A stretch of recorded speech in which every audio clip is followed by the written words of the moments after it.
बिस्मिल्लाहिर्रहमानिर्रहीम। मैं हूं मोहम्मद आसिफ चौधरी और मैं मशकूर हूं इंस्टीट्यूट ऑफ टैक्स प्रोफेशनल्स का, जिन्होंने आज एक बहुत इम्पोर्टेंट टॉपिक पे मुझे इनवाइट किया है लेक्चर देने के लिए। तो टॉपिक आज का क्या है? FBR lifestyle monitoring cell. यह बहुत इम्पोर्टेंट एक सेल FBR ने बनाया है कि जो क्या करेगा, लोगों का लाइफस्टाइल चेक करेगा और देखेगा क्या ये इस लाइफस्टाइल के साथ जो इसने इनकम डिक्लेयर की है उसके मुताबिक ये गुजारा कर सकता है। इसकी जो गाड़ियां हैं, इसके बेंगलोर हैं, वो क्या उतने में चल सकते हैं जितनी ये इनकम डिक्लेयर कर रहा है। तो ये चेक करने के लिए FBR ने एक लाइफस्टाइल मॉनिटरिंग सेल बना लिया है। अब वो क्या करेगा, कैसे वर्किंग करेगा, लीगल पहलू क्या हैं, ये सारी चीज़ें आज मैं आपके साथ डिस्कस करूंगा। अगर आप चाहते हैं कि इस टॉपिक को बहुत अच्छी तरह समझें तो आप मेरे साथ जुड़े रहें। तो इसमें ट्रैकिंग की जाएगी अनडिक्लेयर वेल्थ की, जो कि मैंने आपको बताया कहाँ से, डिजिटल प्लेटफॉर्म से की जाएगी। मकसद इसका क्या है? मकसद इसका है कि टैक्स की जो बेस है उसको फैलाना है और promoting the fair taxation system, के सारे टैक्स बराबर दें। ये ना हो कि एक थोड़े कमाने वाला ज़्यादा टैक्स दे और ज़्यादा कमाने वाला थोड़ा टैक्स दे, ये सिचुएशन ना हो। ये इसका मतलब है इस FBR लाइफस्टाइल मॉनिटरिंग सेल का। तो इसका बैकग्राउंड की अगर बात करें, tax evasion remains a major challenge for a Pakistan. जब से पाकिस्तान बना है, बल्कि जब से ही टैक्सेशन सिस्टम आया है, तो टैक्स एविजन जो है एक मेजर मसला रहा है। हमेशा से टैक्स चोरी होता रहा है। तो फिर उसके लिए मुख्तलिफ पॉलिसी मेकर पॉलिसीज़ बनाते रहे।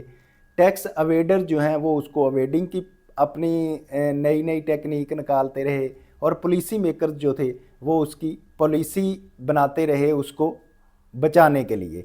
तो ये चला आ रहा है जब से टैक्स सिस्टम है।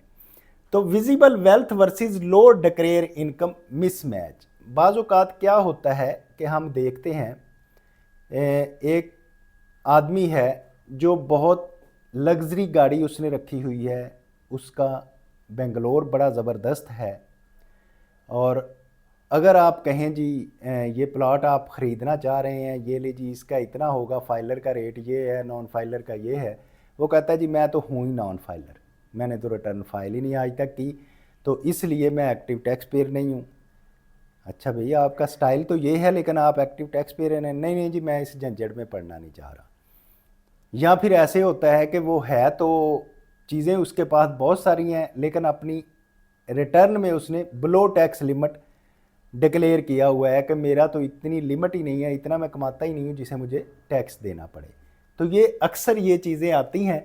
तो वेल्थ और जो नज़र आ रहा होता है डिक्लेयर, वो मिसमैच करता है। फिर digital platform nor reflect a real life pattern. तो आपने देखा होगा कि आजकल जैसे टिकटॉक, फेसबुक और उस पे लोग अपना शो ऑफ कर रहे होते हैं, जैसा कि नई गाड़ी ली और नई गाड़ी फेसबुक पे लगाई, जी मैंने ये गाड़ी ख़रीद ली है। तो अब FBR क्या करेगा, उस सोशल मीडिया से वो चीज़ उठाएगा और उसका चेक करेगा कि क्या उसने अपनी इनकम में ये चीज़ डिक्लेयर की थी। अगर नहीं डिक्लेयर की तो उसको नोटिस जाएगा, अगर डिक्लेयर की हुई है तो फिर ठीक है। तो ये लाइफस्टाइल पैटर्न जो सोशल मीडिया पे है उससे देख के ये इस सेल का मकसद ये होगा वहाँ से इसको टैक्सेशन करे। और फिर need for modern technology based enforcement. आजकल जो इन्फोर्समेंट है, जैसे जैसे ऑटोमेशन पे चीज़ें आती जा रही हैं, वैसे वैसे इन्फोर्समेंट को भी बेहतर करने की ज़रूरत है। तो ज़ाहिर है जैसे जैसे लोगों के टैक्स एविजन की टेक्निक्स बढ़ती जा रही हैं, वैसे ही मॉडर्न तरीके टैक्स मैन के होंगे उनको पकड़ने के लिए। तो ये ज़ाहिर है वक्त के साथ साथ तब्दीली आनी है, तो इसलिए ये सेल बना है। अगर हम बात करें कि what is a lifestyle monitoring cell, ये है क्या, तो ये एक स्पेशलाइज्ड FBR का यूनिट है जिसका मकसद ही सिर्फ ये है कि आपने लाइफस्टाइल चेक करके उससे लोगों का पता लगाना है कि वो कितना टैक्स चोरी कर रहे हैं। तो इसका जो हेड है वो है DG intelligence and investigation, inland revenue services का डीजी है इंटेलिजेंस एंड इन्वेस्टिगेशन, वो इसको हेड करेगा। और focus on lifestyle based tax compliance, तो लोगों के लाइफस्टाइल से चेक किया जाएगा कि ये टैक्स की कंप्लायंस कर रहे हैं या नहीं कर रहे। तो इसलिए आपने जो अपना लाइफस्टाइल रखना है उसके मुताबिक टैक्स आपको देना पड़ेगा और आपको देना भी चाहिए। अगर हम कहते हैं कि वाई वाज इट एस्टेब्लिश्ड, इसको एस्टेब्लिश करने की क्यों ज़रूरत पड़ी भाई, क्या ज़रूरत थी, टैक्स तो बाकी तरीक़ों से तो इन्फोर्समेंट हो रही थी और चेक किया जा रहा था, तो इसको क्यों एस्टेब्लिश करने की ज़रूरत पड़ी। तो इसके लिए to counter tax evasion by the affluent non filers, जो दौलतमंद नॉन फाइलर हैं, जैसे कि मैंने आपको पहली एग्जांपल दी कि लैंड क्रूजर है, बंगलोर है, प्लाट खरीदने हैं, मैंने तो कभी रिटर्न फाइल ही नहीं की भाई, उन लोगों को काउंटर करने के लिए कि टैक्स एविजन जो है रोकने के लिए, एक तो इसका मकसद ये है।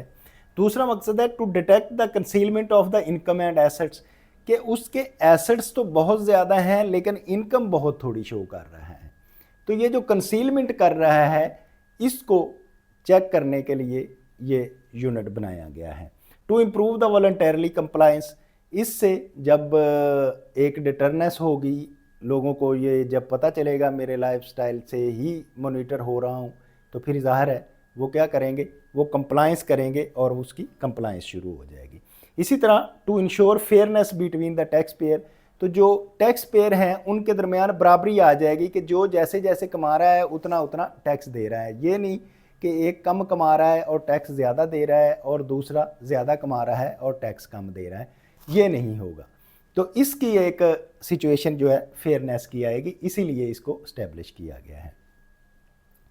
तो अब ये जो digital platform under the monitoring, क्या क्या होंगे प्लेटफॉर्म, कहाँ से इसको चेक किया जाएगा। नंबर एक तो जैसे मैंने आपको बताया सोशल मीडिया है, आपका फेसबुक का अकाउंट है, टिकटॉक का अकाउंट है, आपका बाकी जो इस तरह से सोशल मीडिया के यूट्यूब के अकाउंट हैं उनसे चेक किया जाएगा कि इसका लाइफस्टाइल क्या है, किस तरह से ये खर्चे कर रहा है, इसके पास गाड़ियाँ कौन सी हैं, घर दिखा रहा है तो कैसा है, और टैक्स किस सिचुएशन में पे कर रहा है। एक तो ये होगा।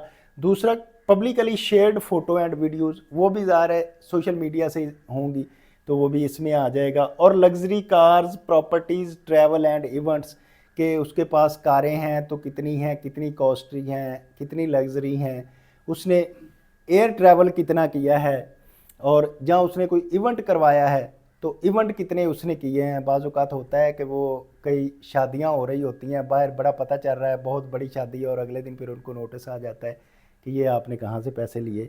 इसी तरह हाई वैल्यू कंजम्पशन इंडिकेटर्स, के कंजम्पशन के जो हाई वैल्यू इंडिकेटर्स हैं कि कहाँ ज़्यादा कंजम्पशन होती है, ज़्यादा पैसा लगता है, जब वो शो होगी तो उस पर भी ये चेक होगा डिजिटल प्लेटफॉर्म से। तो इसके लिए कौन सी टेक्नोलॉजी यूज़ की जाएगी, ये भी एक चैलेंज होगा एफबीआर के लिए कि उसको कैसे काउंटर करेंगे। तो उसके लिए आर्टिफिशियल इंटेलिजेंस यूज़ की जाएगी, उसके बाद डाटा एनालिटिक्स किया जाएगा, उसको इकट्ठा करके उसके डाटा से, आजकल आपको पता है डाटा पे बहुत काम हो रहा है, तो डाटा एनालिटिक्स से काम होगा। और सोशल मीडिया इंटेलिजेंस जो है ये भी इसमें हेल्पफुल होगी ताकि वो इसी सोशल मीडिया इंटेलिजेंस से वो बंदे को पकड़े। और ऑटोमेटेड लाइफस्टाइल पैटर्न रिकग्निशन जो होगी, ये भी एक टूल होगा, टेक्नोलॉजी, जिससे ये चेक किए जाएंगे और उस पर वर्किंग होगी। फिर हाउ मॉनिटरिंग वर्क्स, तो ये वर्क कैसे करेगी, जो मॉनिटरिंग जो होगी, क्या इसका काम होगा। Observe the public lifestyle indicator, number एक तो ये पब्लिक के लाइफस्टाइल इंडिकेटर को चेक करेंगे कि क्या इसके जो रहना सहना किस तरह का है, इसकी क्लोथिंग कैसी है, इसके जो गाड़ियाँ यूज़ करता है कैसे है, किस इलाके में रह रहा है, पोश इलाके में है, कहाँ है। तो ये लाइफस्टाइल जो उसका होगा, जो कि हम शो ऑफ करते हैं मोस्टली, तो उसकी बेस पे ये चेक किया जाएगा कि इसका लाइफस्टाइल इस तरह से है तो इसने कितना टैक्स दे रहा है या नहीं दे रहा। इसी तरह spending and asset pattern analysis होगा कि उसका जो खर्चे हो रहे हैं, वो debit card, credit card use करके बहुत खर्चे कर रहा है लेकिन इनकम उतनी शो नहीं कर रहा, तो उसका लाइफ पैटर्न क्या है वो चेक किया जाएगा। फिर compare with the tax returns, ज़ाहिर है ये जो डेबिट क्रेडिट कार्ड में उसने यूज़ किया, उसने बहुत ज़्यादा एक्सपेंसेस किए, तो अब हमने रिटर्न में देखा कि उसकी इनकम कितनी थी और उसने एक्सपेंस कितना पर्सनल एक्सपेंस में शो किया। अगर तो पर्सनल एक्सपेंस में उसने किया लाख 2 शो किया है, लेकिन डेबिट क्रेडिट कार्ड से उसका 2 मिलियन 3 मिलियन हुआ है, तो इसका मतलब क्या हुआ कि उसने चोरी की है, तो वहाँ से पकड़ा जाएगा। इसी तरह से डिस्क्रिपेंसीज जो होंगी उसकी वो आइडेंटिफाई की जाएंगी, और जब डिस्क्रिपेंसीज आइडेंटिफाई हो जाएंगी तो फिर केस को सिलेक्ट कर लिया जाएगा इन्फोर्समेंट के लिए, कि इन्फोर्समेंट डिवीज़न के पास चला जाएगा, वो उससे रिटर्न इन्फोर्स करवाएंगे उसके हिसाब से जितना इनका चीज़ें देखी गई हैं। और तो इसके बाद क्या है कि कुछ मटेरियल डिस्क्रिपेंसीज निकल सकती हैं, जैसा कि लग्जरी एसेट्स होंगे और फॉरेन ट्रैवल्स होंगे, इनसे डिस्क्रिपेंसी आसानी से मिल सकती है। High spending with low income, spending बहुत हाई है लेकिन इनकम लो है, ये भी एक डिस्क्रिपेंसी है, पता चल जाएगा। इसी तरह assets not reflected with well statement, कि उसके एसेट्स जो हैं वो तो बहुत ज़्यादा हैं, नज़र आ रहे हैं, प्लॉट्स बहुत हैं, लेकिन वेल स्टेटमेंट में नहीं शो किए, ये चीज़ भी होगी। और इसके अलावा continuous miss match over the multiple years, तो ये मिस मैच जो है कई सालों से ऐसे चला आ रहा होगा कि रिटर्न में तो बहुत कम शो कर रहा है लेकिन लाइफस्टाइल उसका बहुत ज़बरदस्त है, तो ये लाइफस्टाइल मॉनिटरिंग सेल जो होगा इससे करके उसकी डिस्क्रिपेंसी निकालेगा और इन्फोर्समेंट करेगा। अगर हम बात करें कि लीगल एंड कंप्लायंस फ्रेमवर्क क्या होगा, तो लीगल और कंप्लायंस फ्रेमवर्क की अगर हम बात करें तो monitoring only a public available information, तो जो पब्लिकली इंफॉर्मेशन अवेलेबल होगी उस पे ही ये मॉनिटरिंग की जाएगी, उसके घुस के उसके जो इन्वेस्टिगेशन है वो अभी नहीं की जाएगी, वो इन्वेस्टिगेशन की अलहदा विंग होगी जो इससे करेगी। इसी तरह data use for tax compliance purposes, तो जो डाटा मिलेगा उसको टैक्स की कंप्लायंस पर्पसेस के लिए यूज़ किया जाएगा कि प्रॉपर टैक्स वो दे, जितना उसका अर्निंग है, जितनी एक्सपेंसेस है उसके मुताबिक वो इनकम शो करे, और actions taken under income tax law के तहत वो फिर एक्शंस लिए जाएंगे और उससे रिकवरीज की जाएंगी। और opportunity provided to explain the source of income, उसको हेयरिंग की अपॉर्चुनिटीज़ दी जाएंगी कि आप अपनी एक्सप्लेन कर दें कि ये आपके पास अगर लाइफस्टाइल इस तरह का है आपका, और आपका सोर्स जो है ये टैक्सेबल इनकम वाला नहीं है, कोई और है तो वो बताएं। ये भी हो सकता है, पॉसिबल है कि बाप जो है उसकी कमाई है उस पर बेटा एंजॉय कर रहा है, बाप ने लैंड क्रूज़र लेके दी है लेकिन अपने उसने एसेट में शो की है, तो फिर आप बेटे को नहीं ज़ाहिर पूछ सकेंगे। तो ये लीगल चीज़ें जो हैं वो चेक की जाएंगी इसमें। तो who can be the target, तो टारगेट अब कौन हो सकते हैं, जैसे कि मैंने पहला ही नाम लिया कि वो उसने कहा जी मेरे पास चीज़ें तो सारी हैं लेकिन मैं नॉन फाइलर हूँ, एक तो आप मेजर टारगेट नॉन फाइलर होगा। दूसरा होगा अंडर रिपोर्टेड फाइलर, ऐसा बंदा होगा जो फाइलर तो है लेकिन अपने एसेट्स को अंडर रिपोर्ट कर रहा है, कम शो कर रहे हैं। तीसरा हाई स्पेंडिंग इंडिविजुअल्स, ऐसे हैं कि जो स्पेंडिंग तो बहुत ज़्यादा कर रहे हैं, जैसे कि मैंने आपको डेबिट क्रेडिट कार्ड की एग्जांपल दी कि उसमें उनके खर्चे तो बहुत ज़्यादा आ रहे हैं लेकिन खर्चे के साथ साथ इनकम वो कम शो कर रहे हैं।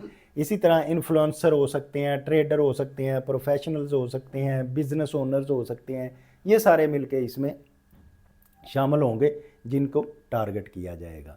तो इसका एक्सपेक्टेड आउटकम क्या आ सकता है, ज़ाहिर है ये सारी जो एक्सरसाइज हो रही है, जो एक मॉनिटरिंग सेल बनाया गया है, इसका कुछ ना कोई मकसद तो होगा। तो मकसद ये है कि इससे कोई आउटकम आए, तो क्या आउटकम आएगा, एक तो ब्रॉडनिंग ऑफ टैक्स बेस, कि टैक्स बेस बढ़ेगी, ज़ाहिर है लोग ज़्यादा जब इनको पकड़ेंगे उनको आएंगे तो उनको फिर ज़्यादा से ज़्यादा रजिस्टर्ड होंगे, अपनी रिटर्नें फाइल करेंगे, रिटर्नें फाइल करेंगे तो ब्रॉड बेस जो टैक्स बेस है वो बढ़ेगी। और दूसरा ये होगा इंक्रीज़ इन टैक्स रेवेन्यू, ज़ाहिर है जब वो इन्फोर्समेंट होगी वो अपने जब बताएंगे तो उसमें इन्फोर्समेंट से उनके रिकवरीज जो होंगी वो रिकवरीज से रेवेन्यू भी बढ़ेगा। और फिर इसके बाद डिटरनेंस होगी अगेंस्ट द विजन, एक डर बैठ जाएगा हर किसी का, हर कोई पहले ही ये चाहेगा कि यार मैं ये रिटर्न फाइल कर दूं और मैं अपना पूरा जो डिक्लेयर करूं हर चीज़।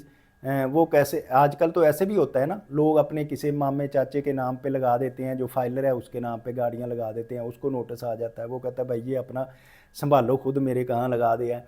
तो इस तरह से वो जो डर होगा वो एक बैठ जाएगा सबके, तो वो सारे जो है ना वो फेयर प्ले करेंगे और इस तरह से रेवेन्यू में भी इजाफा होगा।